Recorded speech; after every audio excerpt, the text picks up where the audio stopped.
পৃথিবী বড় স্বার্থপর, দুনিয়া বড় স্বার্থপর। দুনিয়া কাউরে জায়গা দেয় না, দুনিয়া কাউরে জায়গা দেয় না।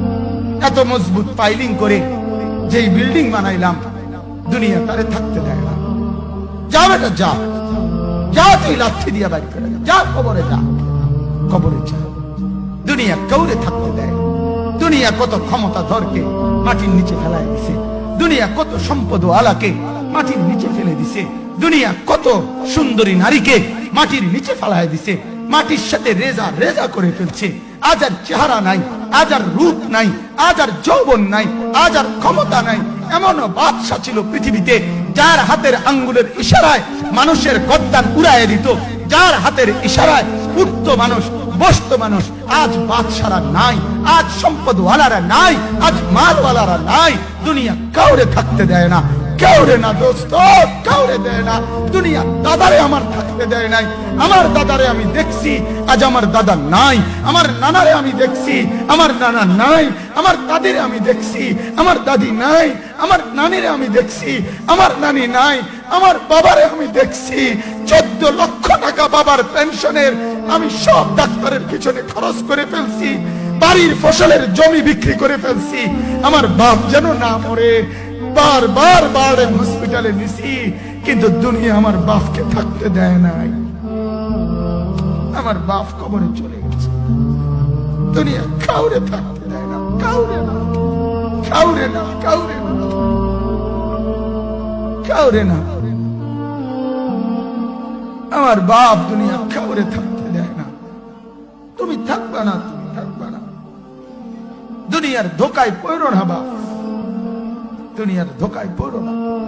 মাকে বুঝান, আজ মারা বেসামাল হয়ে গেছে, আজ বোনেরা বেসামাল হয়ে গেছে, বেপরদার উৎসব তুলে দিছে। এটা যেন আল্লাহর সাথে যুদ্ধ করছে।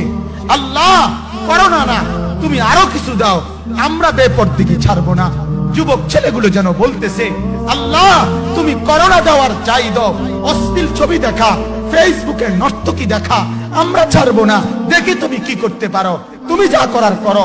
দোকানদার ব্যবসায়ীরা হারামের লেনদেন করা বন্ধ করছে না, সুদখোর সুদ ছাড়ছে না, ঘুষখোর ঘুষ ছাড়ছে না, নাফরমান আর জিনাকার ব্যভিচারী এরা কেউ কিছু ছাড়ছে না।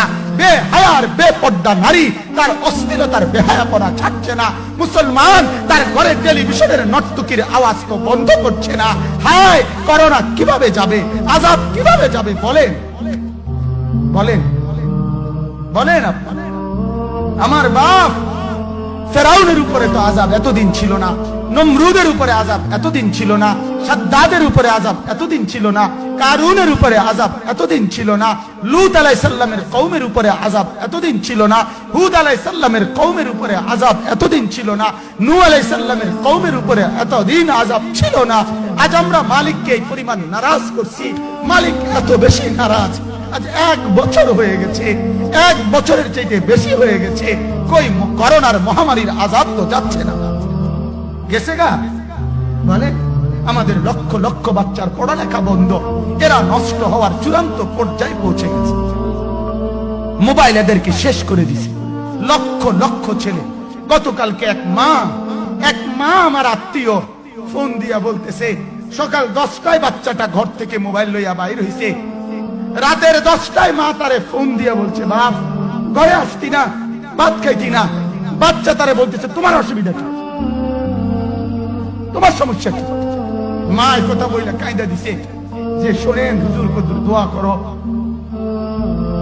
এক বাচ্চা, এক ছেলে, সে যদি তার মাকে কথা বলতে পারে, তার মানে গুনাহ তারে এত মজা দিয়া দিছে, ফেসবুক তারে এত মজা দিয়া দিছে, ইউটিউব তারে এত মজা দিয়া দিছে, নর্তকী তারে এত মজা দিয়া দিছে, গুনার দৃশ্য তারে এত মজা দিয়া দিছে, সে মাকে ধমক দিচ্ছে।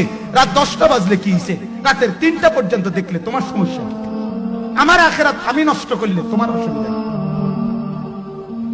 আমার জাহান্নাম আমি ঠিক করে নিলে তোমার সমস্যা কি?